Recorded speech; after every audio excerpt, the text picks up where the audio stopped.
آئیے سنتے ہیں آج کی ویڈیو میں ایک ناقابل یقین اور پراسرار کہانی۔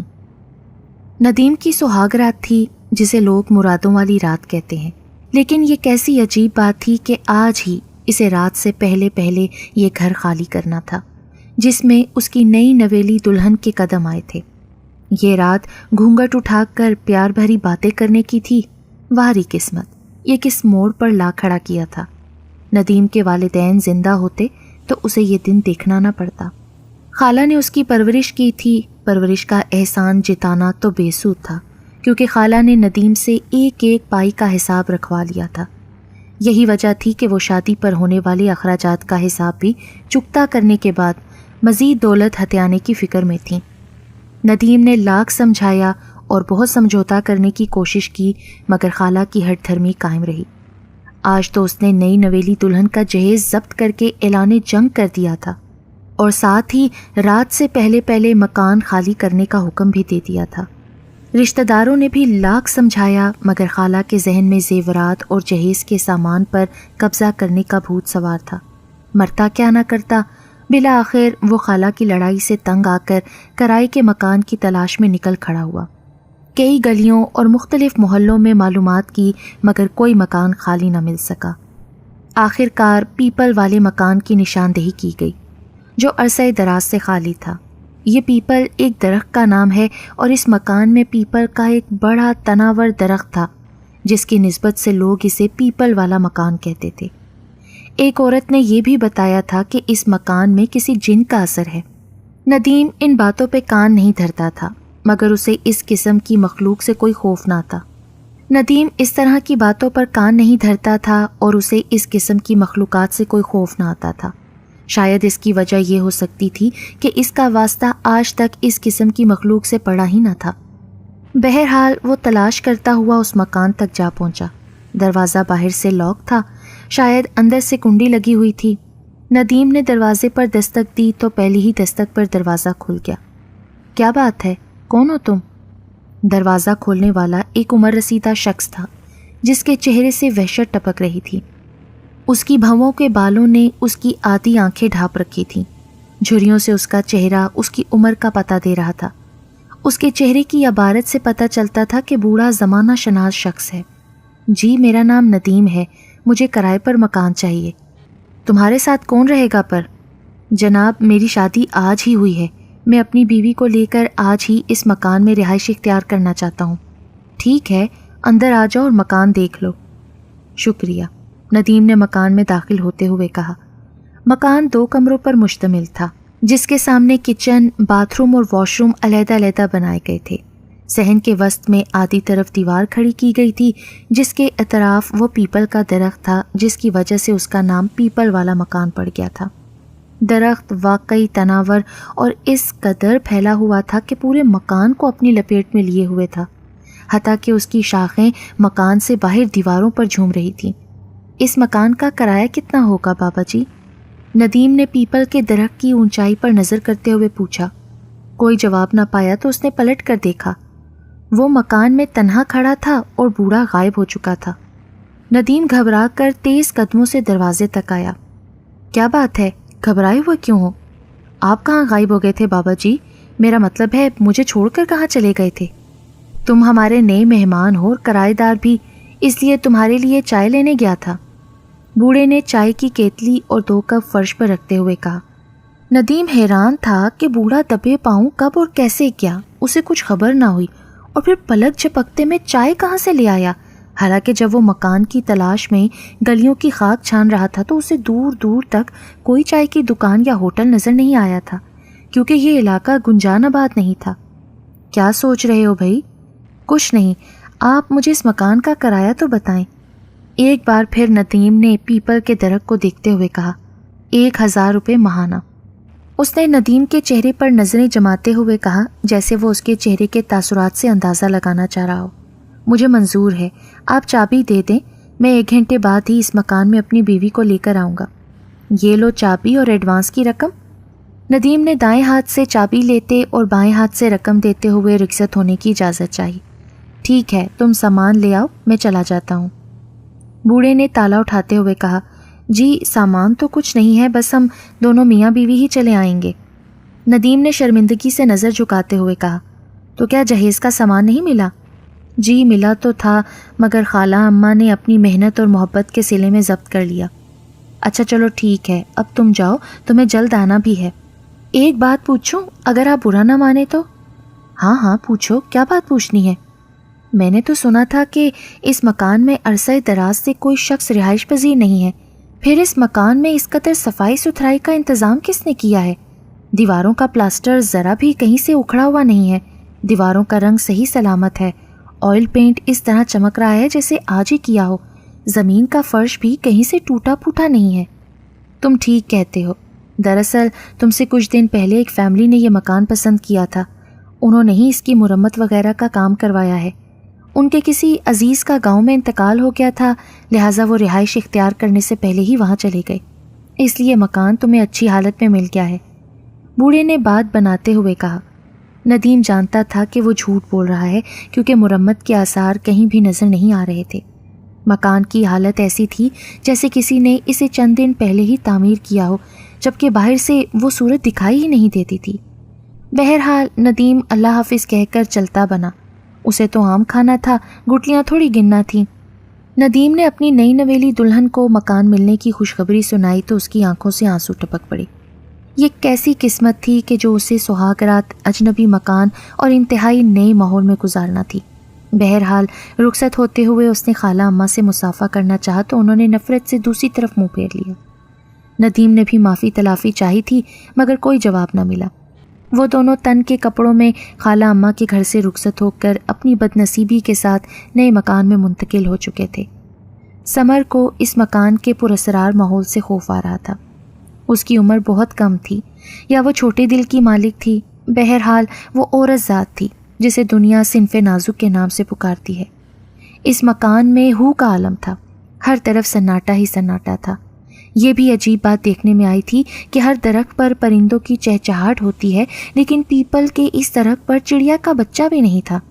ہاں ایک دو مردہ پرندوں کے جسم واش روم کی چھت پر ضرور پائے گئے تھے۔ سمر کو یہ ماحول بڑا خوفناک لگا تھا۔ سورج غروب ہو چکا تھا، دن کی روشنی کو سیاہ رات نے اپنی کالی چادر اڑا دی تھی۔ جیسے جیسے رات گہری ہوئی ان کے جوان جذبوں نے انگڑائی لینا شروع کی۔ اس تاریکی میں ان کی امیدوں کی شمعیں جلنے لگیں، جذبات کی رو میں بہتے ہوئے رات میں بھی دن کا سما لگنے لگا۔ سمر نے لباسی عروسی کا لمبا چوڑا دوپٹہ چادر بنا کر زمین کی سیج پر بچھا دیا۔ ندیم کے جسم کا لمس پا کر اس کا خوف و ہراس کچھ کم ہوا۔ اس سے پہلے کہ وہ جذبات کے طوفان میں بہہ جاتے، ندیم کے موبائل فون پر گھنٹی بجی۔ ندیم نے فون اٹھانے کے لیے ہاتھ بڑھایا تو سمر نے اس کا ہاتھ پکڑ لیا۔ رہنے دینا، نہ جانے اس وقت کس کا فون ہے۔ سمر نے ایک انجانے خوف کو محسوس کرتے ہوئے التجا کی۔ سمر، ہو سکتا ہے فون ہسپتال سے آیا ہو، کوئی ایمرجنسی نہ ہو گئی ہو، مجھے بات تو کر لینے دو۔ فون کہیں سے بھی ہو، آپ رہنے دینا پلیز۔ سمر نے فون کو مزید دور سرکاتے ہوئے کہا۔ اچھا بھائی، مجھے نمبر تو دیکھ لینے دو تاکہ پتہ تو چلے کہ فون پر کون بات کرنا چاہتا ہے۔ سمر کے ہاتھ کی گرفت ڈھیلی پڑی تو اس نے ہاتھ چھڑا کر موبائل آن کیا۔ کال ابھی تک موجود تھی۔ ہیلو، میں ڈاکٹر ندیم بول رہا ہوں۔ سر پلیز، آپ کو ایم ایس صاحب نے فوراً بلایا ہے، ہمارے ہسپتال کے سامنے والے روڈ پر بہت خطرناک ایکسیڈنٹ ہو گیا ہے، کافی جانی نقصان ہونے کا اندیشہ ہے، آپ جلد از جلد آ جائیں۔ ندیم نے فون بند کیا اور تیار ہوتے ہوئے کہا، معاف کرنا سمر، مجھے ہسپتال جانا ہوگا ورنہ کئی جانیں ضائع ہو سکتی ہیں۔ ندیم، میرا کیا بنے گا اس اندھیری رات میں اور اس پراسرار ماحول میں تو خوف و دہشت سے ہی مر جاؤں گی۔ سمر نے ندیم کے چوڑے سینے پر سر ٹکاتے ہوئے کہا، سمر تم بھی میرے ساتھ چلو، میں تمہیں کسی وارڈ میں ٹھہرا دوں گا۔ یہ بات ندیم نے بغیر سوچے کہی تھی۔ نہیں، میں اس دلہن کے لباس میں کہیں نہیں جاؤں گی، مجھے بہت شرم محسوس ہوتی ہے۔ اچھا سمر، سمجھنے کی کوشش کرو، میں ایک ڈاکٹر ہوں، انسانی جانیں بچانا میرا فرض ہے، تم ڈرو مت، میں جلد فرصت پاتے ہی واپس آ جاؤں گا۔ ذرا سی دیر سے جانا بھی بھاری جانی نقصان کا باعث بن سکتا ہے، تم اندر سے کنڈی لگا لو۔ ندیم نے اس کے ماتھے کو بوسہ دیتے ہوئے کہا۔ سمر نے ایک بار پھر اسے روکنے کی کوشش کی۔ سمر پلیز، انسان کی زندگی سب سے قیمتی شے ہے نا، اور پھر میں نے تمہیں شادی سے پہلے ہی سمجھا دیا تھا کہ میرا پیشہ ایسا ہی ہے، میں تمہیں اپنے پیشے پر ترجیح نہیں دوں گا۔ ندیم کے ان دلائل نے اسے لاجواب کر دیا تھا۔ وہ چپ چاپ کنڈی لگا کر زمین پر آ بیٹھی۔ وہ کافی دیر تک نہ جانے کیا کیا سوچتی رہی۔ پھر اسے خیال آیا کہ ندیم کی نوکری بھی تو نئی اور ڈیلی ویجز کی ہے، اگر نہ جاتے تو کہیں نوکری سے نکال نہ دیے جاتے۔ تب اس کے دل کو ڈھارس ملی، کیونکہ اب تو انہیں مکان کو گھر بنانے اور اسے بسانے کے لیے بہت بڑی رقم کی ضرورت تھی، اور اتنی بڑی رقم صرف اور صرف محنت سے ہی حاصل کی جا سکتی تھی۔ رات کا پچھلا پہر بیت رہا تھا۔ سمر کی آنکھ نہ جانے کس طرح لگ گئی۔ 1 گھنٹہ بھی نہ گزرا ہوگا کہ صحن میں مدھم سی کسی چیز کے گرنے کی آواز آئی تو اس کی آنکھ کھل گئی۔ رات کا اندھیرا، تنہائی کا خوف اور اس پراسرار ماحول میں دھم کی آواز نے اس کی نیند اچاٹ کر دی۔ پہلے تو وہ سمجھی کہ شاید صحن میں بلی کودی ہے، مگر دوسرے ہی لمحے اس کے چہرے کا رنگ زرد پڑ گیا، کیونکہ بیرونی دروازے کی کنڈی بھی کھلی ہوئی تھی۔ اب تو اسے یقین ہو گیا تھا کہ کوئی شخص دیوار پھاند کر گھر میں داخل ہوا ہے۔ ہو سکتا ہے کوئی چور ہو، کیونکہ چور ہی سب سے پہلے اپنے بھاگنے کا راستہ تلاش کرتے ہیں، لہٰذا چور نے بھاگنے کے لیے بیرونی دروازے کی کنڈی کھول دی ہوگی۔ چور کا ذہن میں خیال آتے ہی وہ تھر تھر کانپنے لگی۔ یہ خوف تو نہیں تھا کہ چور مال چوری کرے گا، کیونکہ مال تو تھا ہی نہیں۔ ہاں، اسے اپنی جان اور عزت کا ڈر تھا، کیونکہ ایک عورت کے لیے سب سے بڑھ کر عزت ہی پیاری ہوتی ہے۔ اس نے چیخنا چاہا، مگر وہ یہ سوچ کر چپ ہو گئی کہ محلے میں تو کوئی اسے جانتا ہی نہیں ہے، اور پھر اتنی رات گئی، اس پراسرار مکان میں اسے بچانے کون آئے گا؟ صحن میں اسے قدموں کی آہٹ محسوس ہونے لگی۔ کوئی تھا جو دبے پاؤں چل کر واش روم تک گیا تھا۔ اب تو خوف سے اس کی گگی بن گئی۔ اس نے ہمت کو یکجا کیا اور یہ سوچ کر اٹھ کھڑی ہوئی کہ یوں تو خوف سے دم ہی نکل جائے گا، جب مرنا ہی ہے تو کیوں نہ مشکلات سے لڑا جائے۔ اس کے قدم وزنی ہو گئے، جیسے تیسے وہ صحن کی طرف بڑھی۔ 2 قدم چلی تھی کہ اسے واش روم میں پانی گرنے کی آواز آئی تو اس کے پیروں کے نیچے سے زمین نکل گئی۔ دہشت سے اس کی آنکھیں پھٹ گئیں۔ اس کی سمجھ میں کچھ نہ آیا تو وہ وہیں زمین پر دیوار کے سہارے بیٹھ گئی اور گھٹنوں میں سر دے کر زاروں قطار رونے لگی۔ کسی کے قدموں کی چاپ پر اس نے سر اٹھایا تو دیکھا کہ ایک سایہ درخت کے نیچے سے گزرتا ہوا اس کی جانب بڑھ رہا ہے۔ اب تو اس کے حلق سے ایسی آوازیں نکل رہی تھیں جیسے کسی نے دونوں ہاتھوں سے اس کا گلا دبا رکھا ہو۔ خوف سے اس کی آنکھوں میں دم آ چکا تھا۔ کلیجہ تھا کہ جو بار بار منہ کو آ رہا تھا۔ ایک وزنی ہاتھ اس کے کاندھے پر رکھتے ہوئے کسی نے سرگوشی کی۔ سمر، تم یہاں کیوں بیٹھی ہو؟ اپنا نام سن کر اسے حوصلہ ملا تو اس نے آنکھیں کھول دیں۔ سوال کرنے والے کو اس نے پاؤں سے اوپر کی طرف دیکھنا شروع کیا۔ آواز بھی جانی پہچانی تھی۔ چہرے پر نظر پڑی تو اسے اندھیرے میں بھی پہچاننے میں ذرا دیر نہ لگی کہ ندیم اس کا بازو پکڑ کر اسے اوپر اٹھانے کی کوشش کر رہا تھا۔ ندیم؟ اس نے روتے ہوئے اس کے شانے پر اپنا سر ٹکا دیا۔ کیا بات ہے سمر، تم اس قدر خوفزدہ کیوں ہو اور یہاں صحن میں کیوں بیٹھی ہو؟ رونے کا سبب کیا ہے؟ تو یہ تم تھے، میری خوف سے جان ہی نکل گئی تھی۔ سمر نے اپنا نازک وجود اس کی مضبوط باہوں کی پناہ میں دیتے ہوئے شکوہ کیا۔ ہاں، میں نے کئی بار دستک دی تھی، تم گہری نیند سو رہی ہوگی، دستک کی آواز پر بیدار نہ ہوئی تو میں دیوار پھاند کر گھر میں داخل ہوا۔ میں نے سوچا واش روم کی ضرورت سے فارغ ہو جاؤں پھر تمہیں جگاؤں گا، لیکن اس سے پہلے شاید تمہاری آنکھ کھل گئی اور تم نے خود پر اس درجہ ڈر سوار کر لیا۔ تم دیوار پھاند کر اندر آئے ہو تو بیرونی دروازے کی کنڈی کس نے کھولی؟ ارے میں نے دیکھنے کے لیے کنڈی کھولی تھی کہ گلی میں کسی نے مجھے دیوار پھاندتے ہوئے تو نہیں دیکھا، لیکن تم نے پھر کنڈی کھلی کیوں چھوڑ دی؟ ارے چھوڑو سمر ان باتوں کو، مجھے نہیں معلوم تھا کہ تم اس قدر ڈرپوک ہو۔ وہ سمر کو چھوڑ کر فرش پر آ بیٹھا تھا۔ اچھا ندیم، ہسپتال کے متعلق بتاؤ، کیا حادثے میں جانی نقصان ہوا؟ آپ کی خدمات کچھ کام آئیں؟ سمر نے اسے منانے کی کوشش میں موضوع بدلا۔ سمر، آج ہماری سہاگ رات ہے، تم کیا باتیں لے کر بیٹھی ہو؟ تقدیر نے پہلے ہی ہمارا اتنا قیمتی وقت برباد کر دیا اور رات کا اب یہ آخری پہر بھی تم فضول باتوں میں برباد کر دینا چاہتی ہو۔ ندیم کا افسردہ لہجہ سن کر وہ خاموش ہو گئی۔ نظروں کے ساتھ ساتھ اس نے اپنا سر بھی جھکا لیا۔ ندیم نے اس کی طرف نظر کی تو واقعی وہ اسے دلہن کے روپ میں نظر آئی۔ اس بار اسے سمر پر بے حد پیار آیا۔ اس نے دائیں ہاتھ کی 4 انگلیوں سے اس کا چہرہ اوپر اٹھایا، پھر تو پیار کا ایک بلا خیز طوفان امڈ آیا اور دونوں کو اپنے ساتھ جذبات کی تیز رو موجوں میں دور تک بہا لے گیا۔ انہیں یاد نہ رہا کہ وہ زندگی کا مزہ لوٹ کر نیند کی آغوش میں کب گرے تھے۔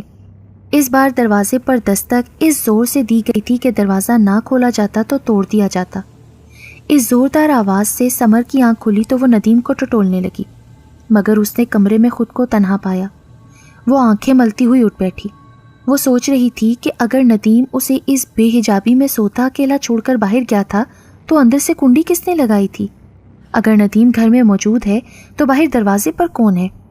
اس دستک دینے والے نے سمر کا نام بھی پکارا تھا۔ آواز تو ندیم ہی کی تھی، لیکن معاملہ اس کی سمجھ سے باہر تھا۔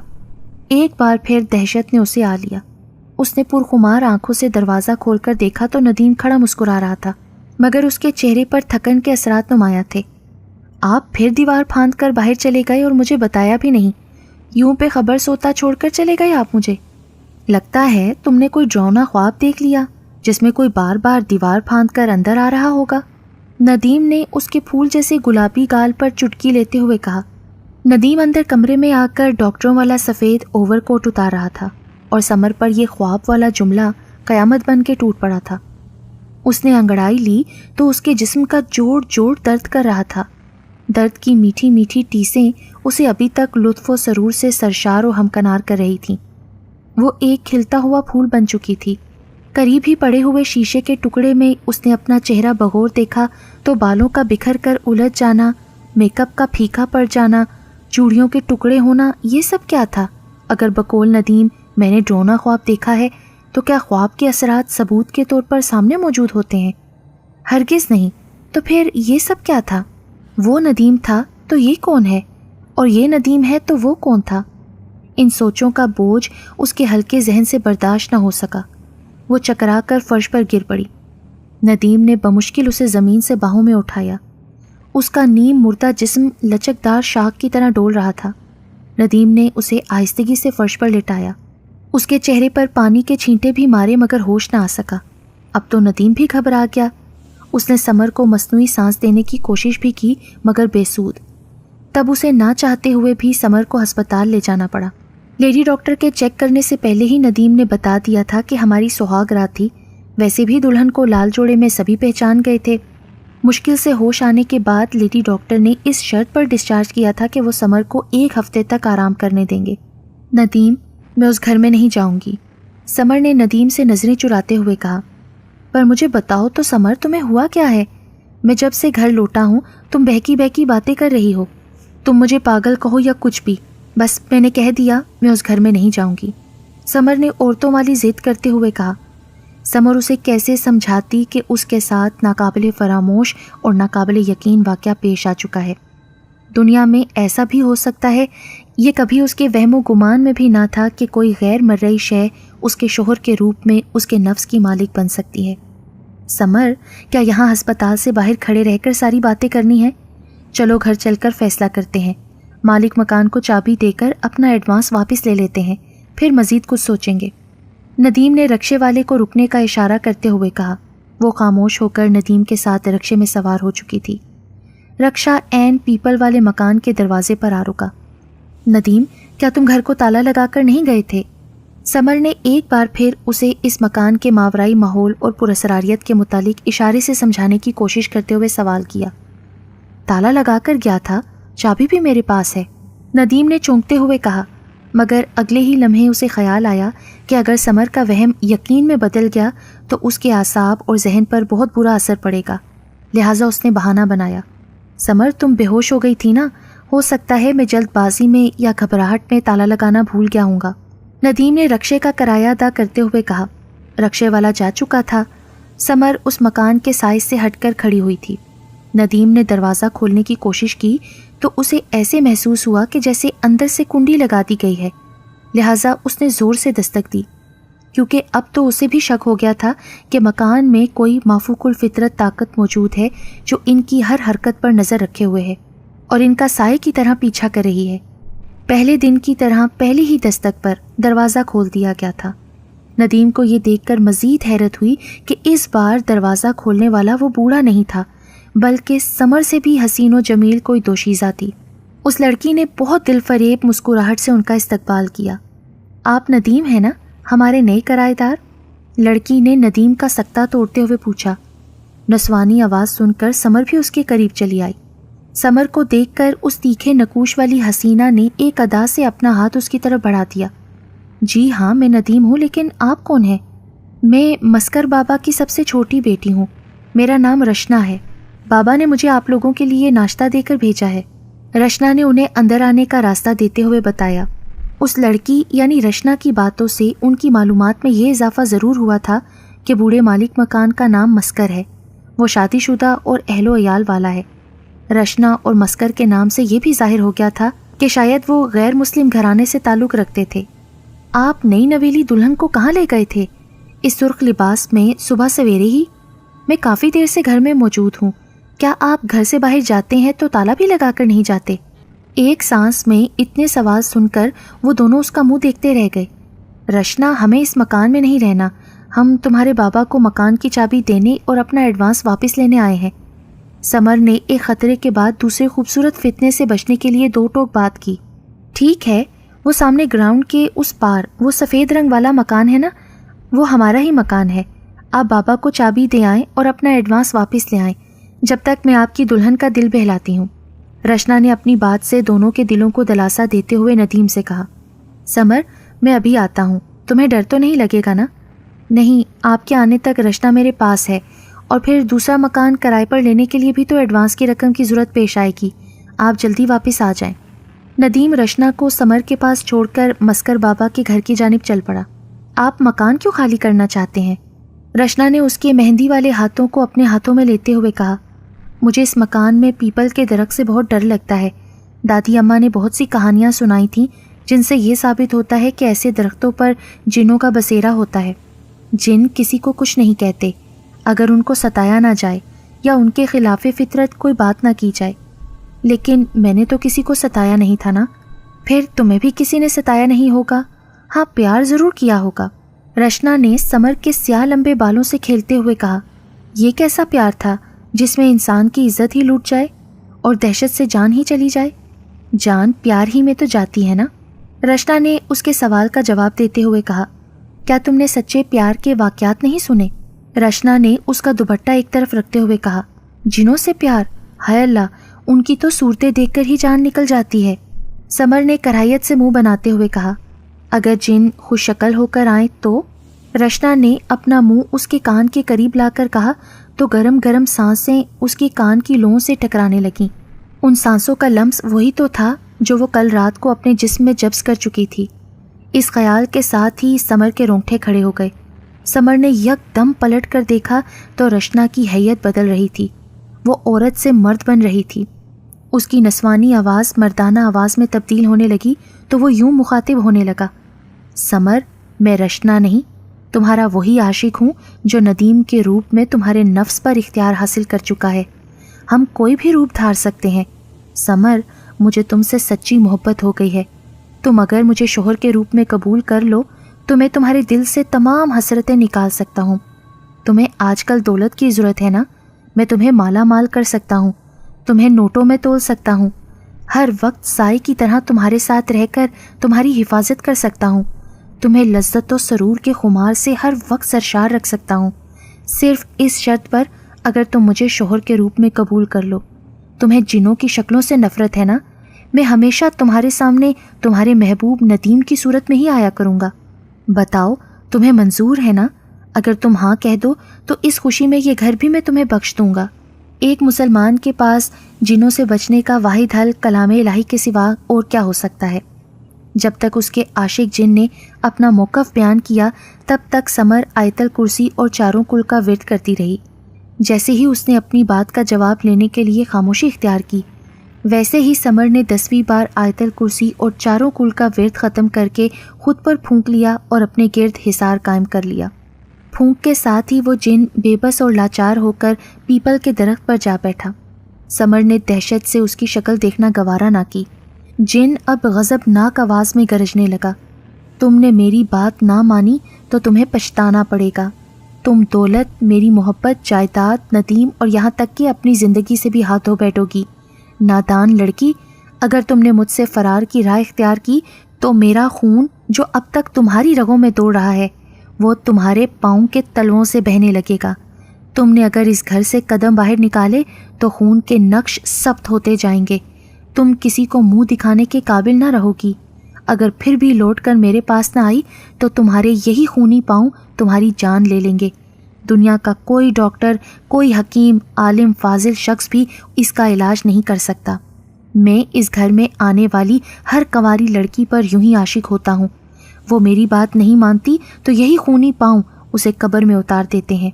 جیسے ہی سمر نے باہر سے ندیم کی آواز سنی تو وہ دوڑ کر گھر سے باہر نکلی، مگر فرش اور گلی کی سڑک پر اس کے خونی پاؤں کے نقوش بنتے جا رہے تھے.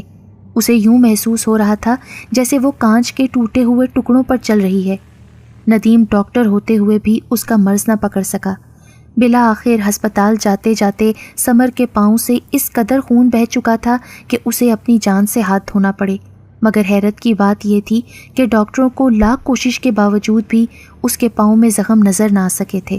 ندیم نے اپنی نئی نویلی دلہن کی اس طرح کی موت پر پوسٹ مارٹم کروایا. پوسٹ مارٹم کی رپورٹ سے ندیم پر انکشاف ہوا کہ اس کی بیوی کے ساتھ سہاگ رات منائی گئی ہے، جبکہ ندیم جانتا تھا کہ وہ اس رات ہسپتال میں تھا. تو پھر ایسا کیسے ہو سکتا ہے؟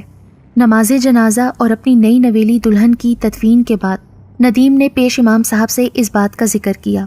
پیش امام صاحب نے اپنے دوست ایک عالم سے بات کی جنہوں نے اپنے موکلات کے ذریعے ندیم کو تمام حقیقت سے آگاہ کیا.